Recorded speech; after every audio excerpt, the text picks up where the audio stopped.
to accept supernaturalism. But at the same time, what we observe there is that if a supernatural event has occurred, could that event have occurred by itself? Meaning, when there was nothing, could nothing give rise to something? Bearing in mind, but definitively, nothing is the absence of everything and anything. That's the first point what we as theists like to hone in on. Could the universe come out of something? So that's nonsensical to say something. Then the other possibility, did the universe create itself? Yeah, but I'm not an atheist. So. I know you're not an atheist, but because you're an agnostic, this is why you're sitting on the fence. But that's not something that I question though. I'm kind of more in accordance with the belief that something created rather than it just came about. Now, I don't know, atheists will argue the point, I don't know what they don't have it because this goes beyond. But they do, you know. Yeah. I don't know what they say. They don't really have many responses because what happens here is that when we pose this question back to them, they commonly come back with these three words which you've just used. I don't know. I don't know. Yeah, I don't know. Okay. So what we say, listen. Sherlock Holmes once said that when you derive certain possibilities and you dismiss whatever, I'm just paraphrasing him, whatever's left over must be the truth. So if you just dismiss 4 possible crime scenes, 3 of those scenes have been shown to be dismissed. Whatever's left over must be the truth. Yes? So similarly, what we say, if you look at the universe itself, did it come by itself? Meaning, did it create itself? It's like a mother giving birth to herself. Nonsensical. That's number one. Yeah, I get what you mean, yeah. Number 2, did the universe come from nothing? And nothing, as I've explained to you, is the absence of everything, anything. Did the universe eternally exist? Meaning it's always been there.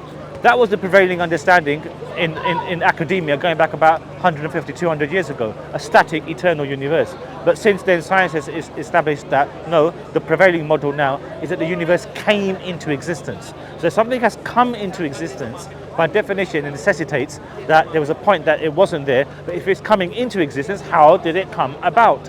Now, anything in the human realm would tell us that something which does not exist and has got no definition and therefore cannot be, but something that does exist must have a conscious will. It must have a mind. It must have an intellect behind everything. Following what I'm saying to you? So the universe, when it came into existence, how did it come about?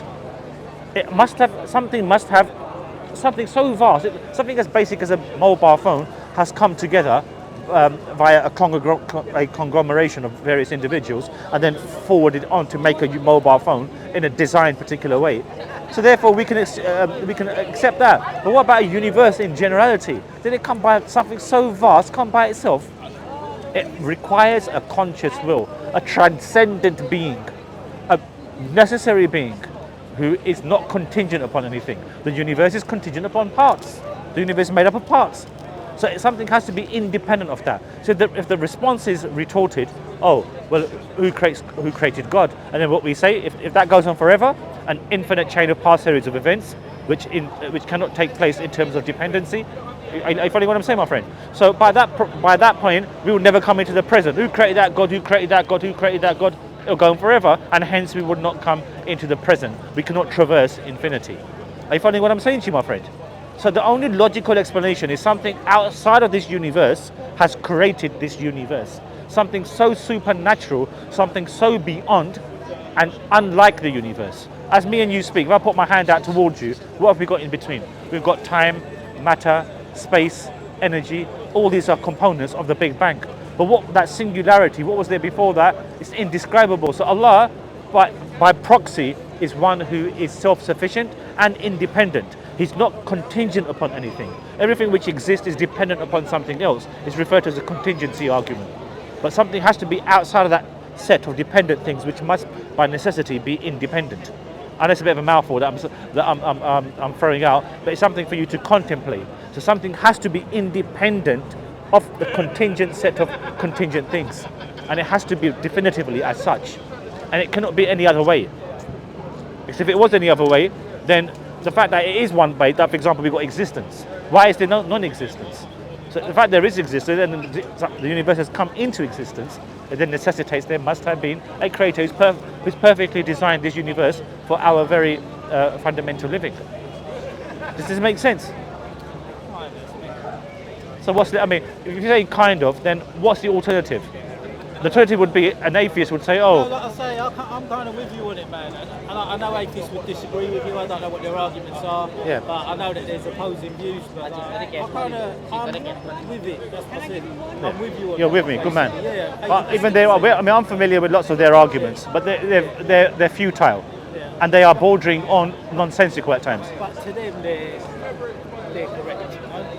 Yeah, but it's Like, I okay. don't necessarily agree with them. Like I say, I'm more on your side. I'm like 80% in favour of there being a creator, you know. So I'm more with you. So I don't That's good enough for me. If you're 80%, now the next step to that creator is that if there is a creator, doesn't it make sense, or would it make sense rather, that he's created us purposelessly for no reason whatsoever?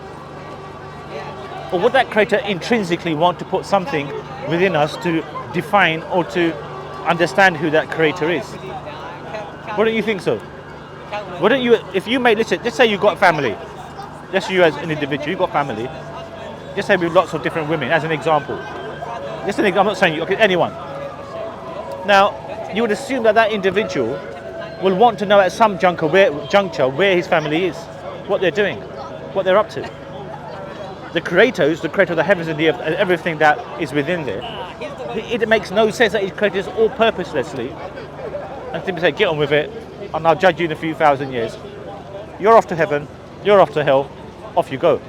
You're going to say, oh God, like, we believe there's a hereafter, and that we will be die, and then we'll be raised by God and accounted for our actions. Anyone who laughs at that, or who finds that what you call just silly stories, well, they're laughing at themselves, because the fact that we're here in the first place is testimony to the fact that we can be created, that we are created in a miraculous way, conducive to life in a perfect way. Not only is it conducive that we are in existence, but that conduciveness is also that we exist. There's a distinction between the two, although it sounds similar. That we're perfectly attuned to existence, but that existence is also tuned to us. It's working two ways, you see. So sometimes atheists will ask, oh no, we've adapted to our environment. But no, but that environment is also adapted to you. So it's working two ways. And how is that possible? So what we say then, that creator, then what makes more sense, wants you to lead a life according to that creator's will. Listen, I've created you, how do you want to go about it? He believes one thing, he believes another. It's all causing mayhem. No, because if you look at the centrality of all the world's religions, they all speak of one God, an unseen, one supreme being, who's unlike his creation. All the world's religions say that. However, what distinguishes Islam? What distinguishes Islam is this relentless theme on God's oneness, his uniqueness, unlike his creation, supreme, which other world religions do say that, but what they do, they have third-party narratives of different authors who also perpetuate their understanding of God, and this is where the confusion lies. Islam claims that the Quran is God's final revelation, a revelation which is perfect, as it's got no contradictions, because it's coming from the Creator directly. All the other world religions, in some way or another, you can see the discrepancies within contradictions. If a scripture is coming from God, it simply cannot have contradictions. Are you following what I'm saying to you? So where have we gone so far? One Creator. That's fine. You need to get. I don't want to keep you in that case. Can we offer you a free copy of the Quran in English? No, I've got it online, so I read it. That's what I said. Have you got a hard copy? It's always good. Online, I've got the You think you have, but you're not sure. tape. Well, we can give you one. I mean, if you yeah, good man. Akhi, can you get the brother a Quran, please? Just go to the table. You can get one. Then we'll let you go. Nice speaking to you. Okay, take care. Alhamdulillah, nice brief conversation with a agnostic stroke atheist. Obviously he was keen to go, but we still gave him enough information there to inshallah consider some of the points. So may Allah guide him. He's agreed to take the Quran, so that's always something which is positive. May Allah guide him. Assalamu alaikum.